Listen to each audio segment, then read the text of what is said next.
Good morning बच्चों, online classes में आपका स्वागत है। आज मैं आपके लिए ये जो बता रहे ये हमारा जो लक्ष्य है ग्लोबल पार्टनरशिप फॉर डेवलपमेंट है ना, यानी विकास के लिए वैश्विक साझेदारी।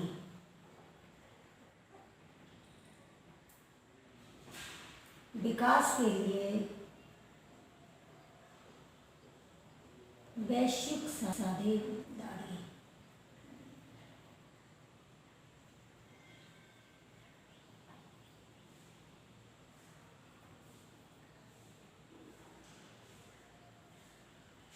ये हमारा ये जो लक्ष्य है बच्चों, तो ये लक्ष्य हमारा है नंबर 8, ठीक है ना। ये नंबर 8 है ना। मैं आप इसके पॉइंट्स जो दिखाती हूँ आप हाथ के हाथ लिखते जाइएगा।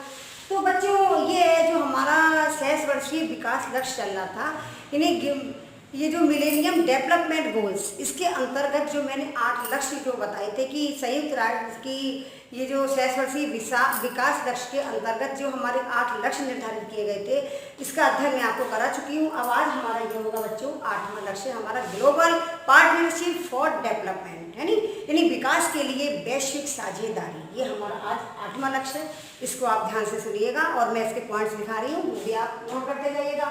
तो बच्चों ये विकास के लिए वैश्विक साझेदारी यानी वैश्विक यानी पूरे विश्व की साझेदारी मीन्स पार्टनरशिप, मीनिंग तो पूरे विश्व की जो है हमें इसका सहयोग करना है, इसके पूरे विश्व के विकास के लिए, है ना। तो इसमें क्या है कि मनुष्य एक सामाजिक प्राणी है, तो उसे क्या दूसरे पर आश्रित है, क्योंकि अकेला व्यक्ति कुछ नहीं कर सकता। सहयोग से ही विकास संभव होता है।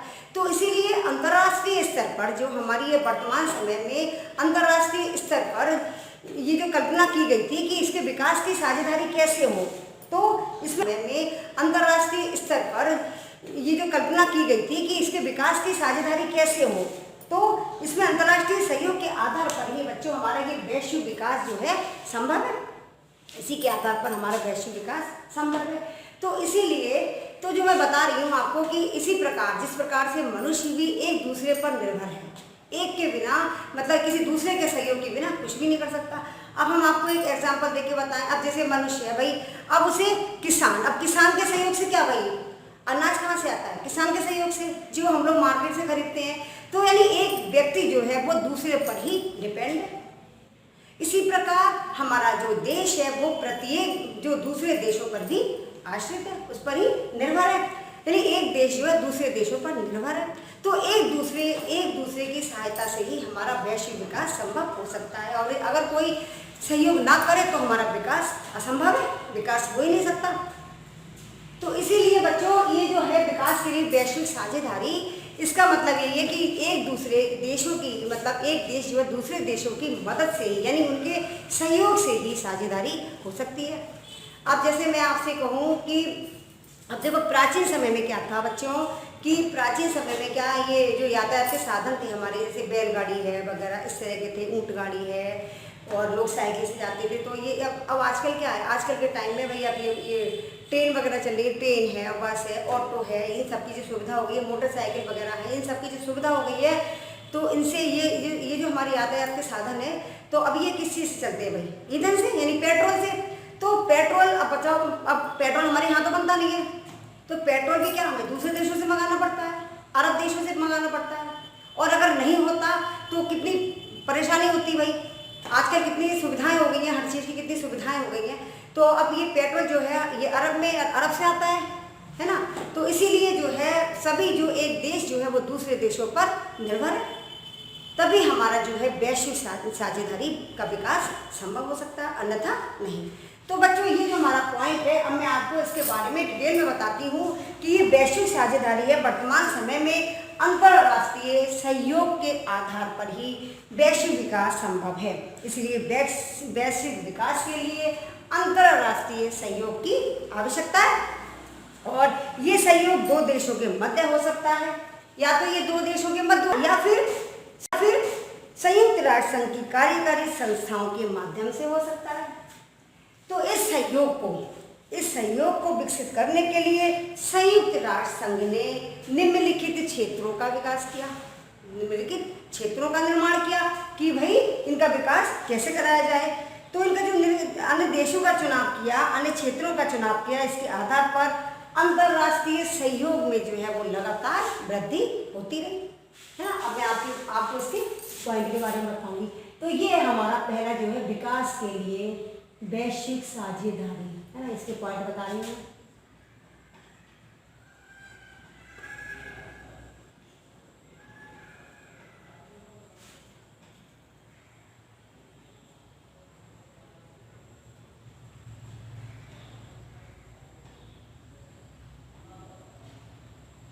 विकास के लिए ये वैश्विक साझेदारी जो हमारा है, अब इसके अंतर्गत जो हमारे अन्य क्षेत्र आते हैं उसके बारे में ध्यान से सुनिए। अब ये हमारा वैश्विक भेद रहित व्यापार प्रणाली पहला है बच्चों हमारा, भेद रहित व्यापार प्रणाली। आप ये पॉइंट्सों को नोट करते जाइएगा।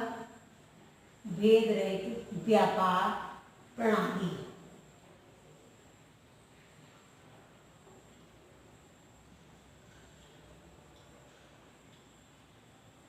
भेद रहित व्यापार प्रणाली यानी नॉन डिस्क्रिमिनेटरी ट्रेडिंग सिस्टम, ठीक है। ये है हमारा पहला क्षेत्र है हमारा भेद रहित व्यापार प्रणाली। इससे अंतर्राष्ट्रीय स्तर पर विकास के लिए भेद रहित व्यापार प्रणाली की भी व्यवस्था की गई। इसमें प्रत्येक देश को दूसरे देशों के हितों को ध्यान में रखते हुए इसका निर्धारण में जो शर्तें होती हैं, व्यापार में जो शर्तें होती है, तो यानी दूसरे देशों का भी दूसरे देशों के हितों को ध्यान में रखते हुए है ना, इन सब व्यापार शर्तों का निर्धारण करना चाहिए। अंतर्राष्ट्रीय स्तर पर प्रत्येक देश के साथ समानता का व्यवहार करते हुए उसको विकास के अवसर प्रदान करना चाहिए। यानी समानता का व्यवहार, ये नहीं है किसी के साथ में पक्षपात किया जाए। अब जैसे ये हमारा है भेद रहित व्यापार प्रणाली है ना, तो ये नहीं है कि हम भेद रहित किसी के साथ भेद करें। अब जैसे यदि उसका कोई मित्र है तो उसको हमने सस्ते दामों में दे दिया, कोई दूसरा है उसको हमने महंगे दामों में दे दिया, तो यानी इसका मतलब यही भेद रहित व्यापार प्रणाली यानी सभी के साथ समानता का व्यवहार किया जाए, किसी के साथ पक्षपात नहीं किया जाए। तो उसको विकास के जो है अवसर प्रदान करना चाहिए समानता का व्यवहार करते हुए, यानी इसको समानता के बारे में बताना चाहिए कि सभी के साथ समानता का व्यवहार किया जाए। इससे अंतर्राष्ट्रीय स्तर पर सभी देशों का विकास एवं साझेदारी संभव हो सकेगी, ठीक है ना। अब अगला पॉइंट है हमारा नियम आधारित वित्तीय व्यवस्था। नियम आधारित वित्तीय व्यवस्था,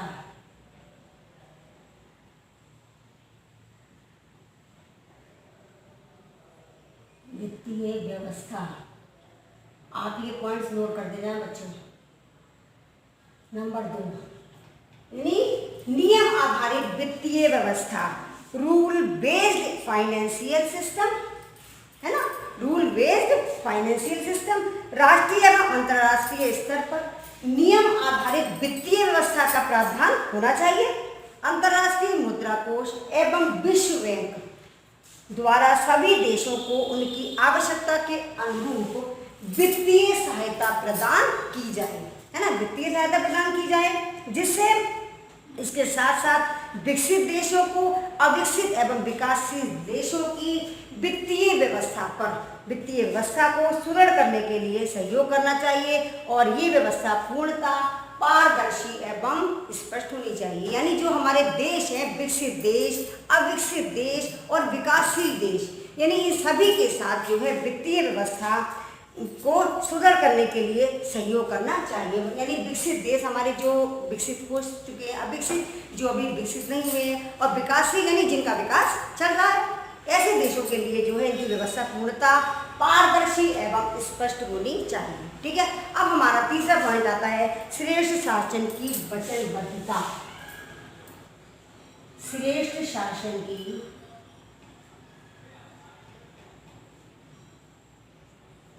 वचनबद्धता,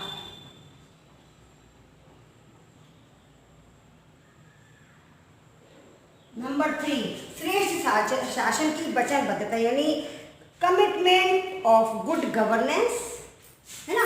तो संयुक्त राष्ट्र संघ के द्वारा ये भी लक्ष्य निर्धारित किया गया कि जब दो देशों के मध्य कोई साझेदारी होती है, यानी दो देशों के बीच में कोई पार्टनरशिप होती है भाई, तो उसके लिए क्या करना है हमें कि तो दोनों देश जो है, दोनों देशों द्वारा अपनी वचनबद्धता का पालन श्रेष्ठ रूप में करना चाहिए, यानी कोई भी अपनी बात से मुकर नहीं सकता, है ना। तो श्रेष्ठबद्धता का पालन कर श्रेष्ठ रूप में होना चाहिए। इसी क्रम में प्रत्येक देश तथा अंतर्राष्ट्रीय संस्थाओं को भी अपने श्रेष्ठ संचालन एवं सहयोग की वचनबद्धता का निर्वहन करना चाहिए। इससे क्या है बच्चों, हमारी साझेदारी जो है दीर्घ समय तक प्रभावी रहेगी। इससे जो हमारी साझेदारी है यानी पार्टनरशिप है वो क्या है, दीर्घ समय तक यानी लंबे समय तक प्रभावी रहेगी तथा सदस्य देशों का विकास भी श्रेष्ठ रूप में होगा। ठीक है ना। अब हमारा आता है बच्चों नंबर 4, गरीबी दूर करने के लिए साझेदारी।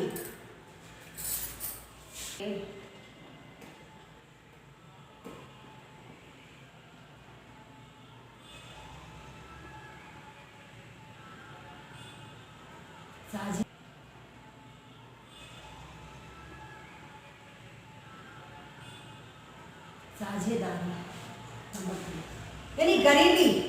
यानी गरीबी को दूर करना, यानी गरीबी उन्मूलन, है ना, कि हमें गरीबी को कैसे दूर करना है।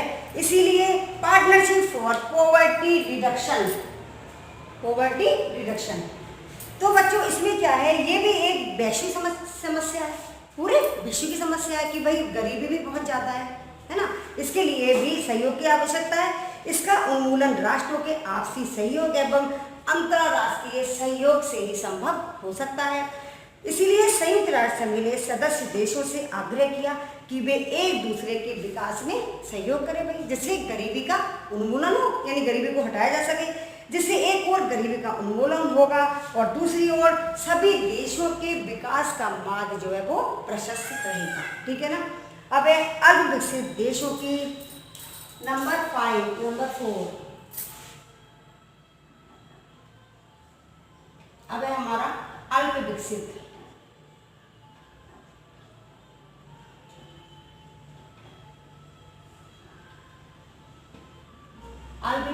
देशों की नंबर 5, अल्प विकसित देशों की विशेष आवश्यकताओं का पता लगाना।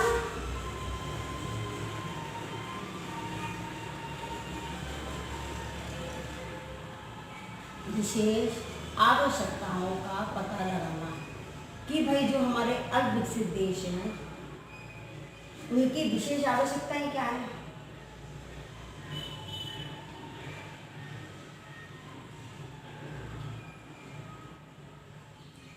अल्प विकसित देश, इसमें क्या है बच्चों, address the special need of least developed countries, है ना।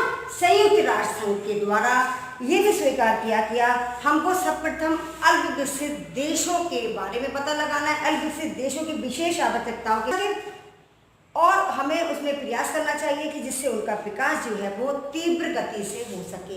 जैसे अल्प विकसित देश अपना सामान अन्य देशों के लिए निर्यात करते हैं, है ना। अल्प विकसित देश जो हैं वो अपना सामान दूसरे देशों से निर्यात करते हैं, है ना। तो क्या है, तो विकसित देशों को उनके निर्यात पर कर में थोड़ी छूट करनी चाहिए, है ना। जो अल्प विकसित देश है उनके कर में थोड़ी छूट करनी चाहिए, जिससे उनका व्यापार आगे बढ़ सके, है ना, जिससे उनका व्यापार जो है वो आगे बढ़ सके। और अल्प विकसित देशों के लिए ऋण में राहत प्रदान करने की व्यवस्था भी करनी चाहिए। यदि वे निर्धारित समय पर अपना ऋण नहीं दे सकते, यानी अपनी उधार जो उन्होंने लिया है, यदि वो अपना ऋण निर्धारित समय पर नहीं दे सकते हैं तो उनके जो ऋण के लेने की जो अवधि है भाई उसकी सीमा को बढ़ा देना चाहिए भाई, उसको समय सीमा बढ़ानी चाहिए तथा ब्याज दर में भी उनको छूट देनी चाहिए, है ना। ब्याज दर में भी छूट देनी चाहिए। यदि दो देशों ने आपस में एक दूसरे से कर्ज ले रखा है, इसमें है अल्प विकसित देशों की विशेष आवश्यकताओं का पता लगाने में, यदि दो देशों ने एक दूसरे से आपस में कर्ज ले रखा है ना, तथा दोनों ही देश एक दूसरे को कर्ज देने में असमर्थ हैं, तो उनको क्या है, माफ कर देना चाहिए। यानी एक दूसरे को नहीं दे सकते, उसको निरस्त करने का प्रयास करना चाहिए। गरीबी उन्मूलन के लिए इस तरह से क्या है, अंतर्राष्ट्रीय स्तर पर अल्प विकसित देशों को जो भी सहायता प्राप्त हो सकती है वो उनको उपलब्ध करानी चाहिए। अब बच्चों हमारा अगला आता है छठा, कर्ज संबंधी समस्याओं का समाधान। यानी कर्ज संबंधी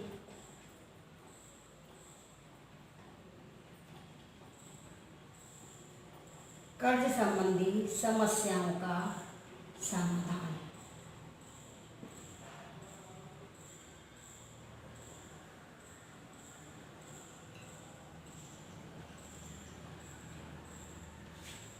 नंबर 6, कर्ज संबंधी समस्याओं का समाधान है सॉल्यूशन ऑफ डेब्ट रिलेटेड प्रॉब्लम्स।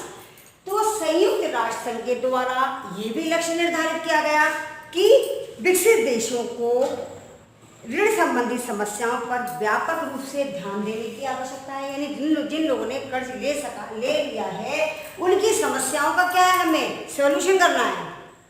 जिन लोगों ने कर्ज ले रखा है तो इस पर ध्यान देने की आवश्यकता है। इसके लिए राष्ट्रीय एवं अंतर्राष्ट्रीय स्तर पर उपाय करना चाहिए कि हमें क्या उपाय करना है। फिर उनको ऋण प्रदान करते समय उनके पोषण पर भी ध्यान देना चाहिए।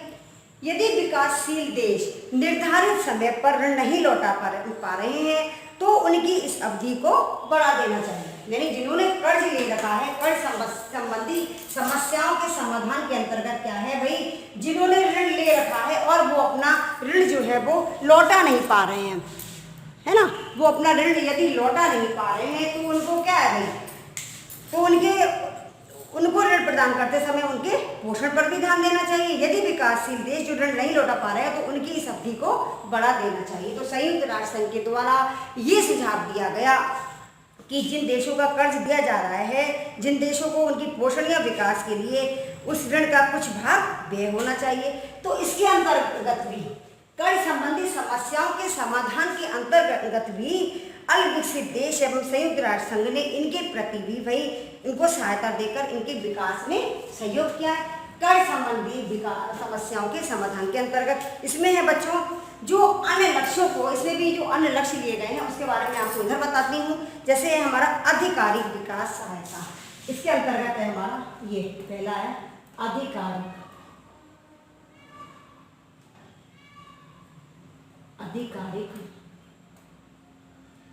विकास सहायता।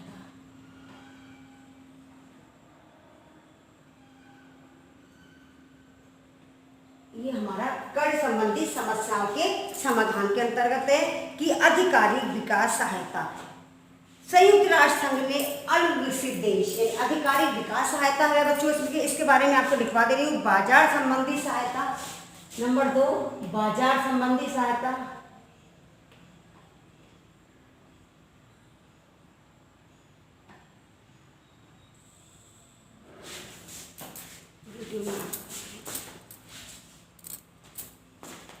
बाजार संबंधी सहायता,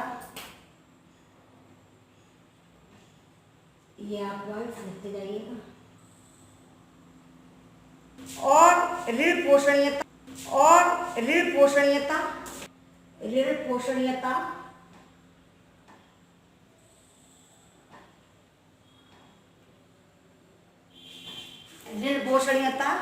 और हमारा औषधियों से संबंधित सहयोग,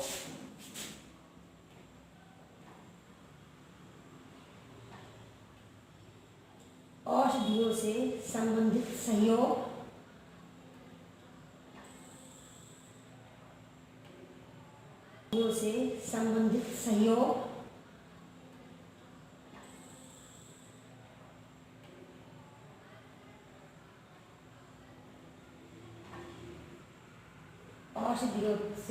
संबंधित सहयोग, नंबर 4 है ना। नंबर 5 हमारा आता है सूचना एवं संचार के क्षेत्र में सहयोग।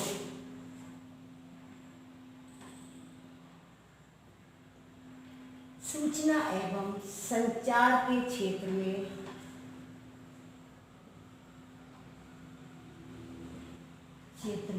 सहयोग।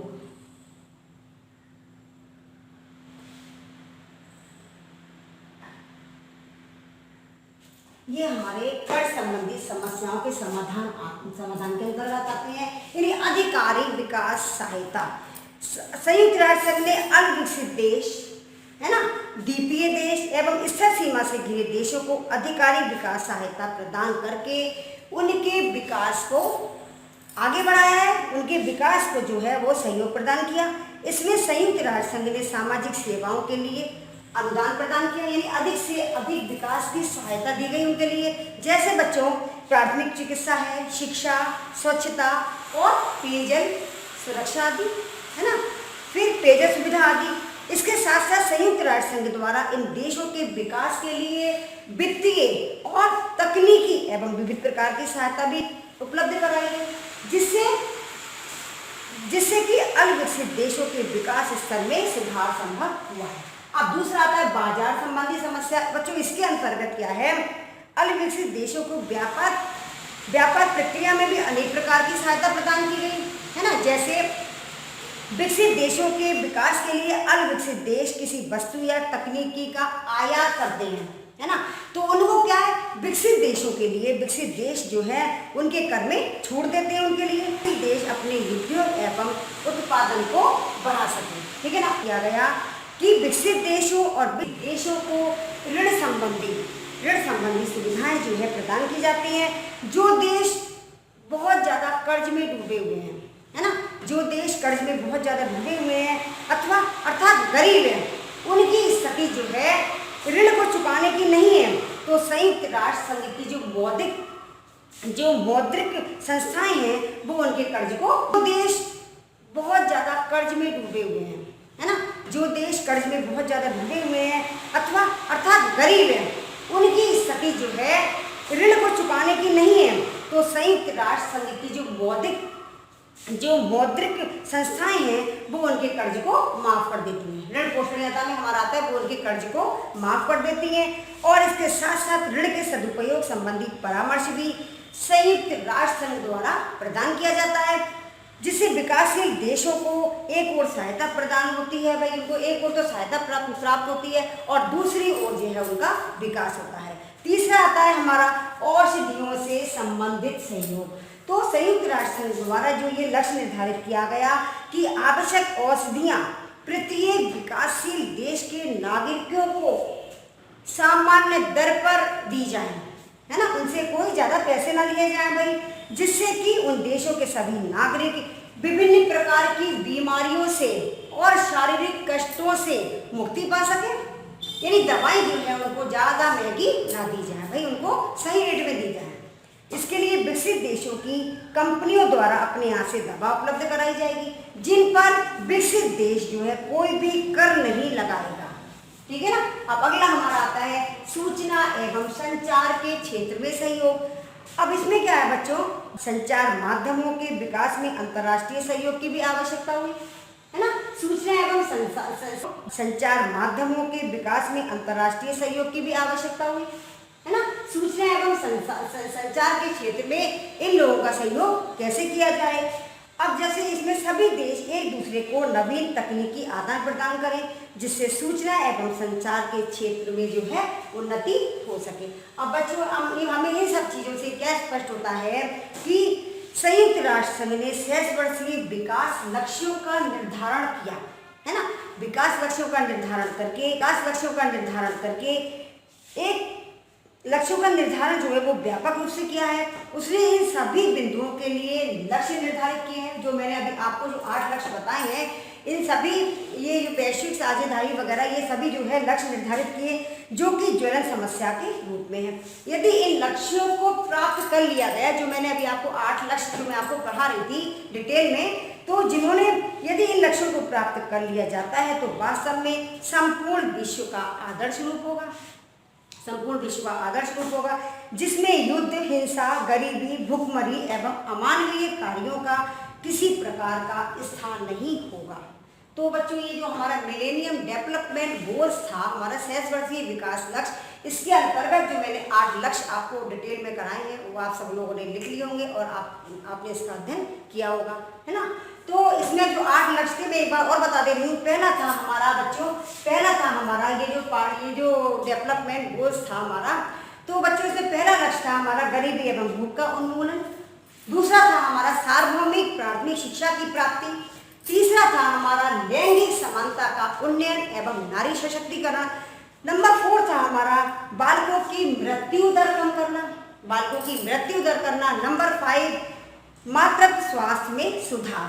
नंबर 6 एड्स जैसे मलेरिया एवं अन्य रोगों की रोकथाम। नंबर 7 वातावरणीय या पर्यावरणीय पोषणीयता सुनिश्चित करना। नंबर 8 हमारा विकास के लिए वैश्विक साझेदारी, है ना। मिलेनियम डेवलपमेंट गोल्स के अंतर्गत जो हमने 8 लक्ष्य निर्धारित किए थे वो मैंने आपको इसका अध्ययन करा दिया बच्चों।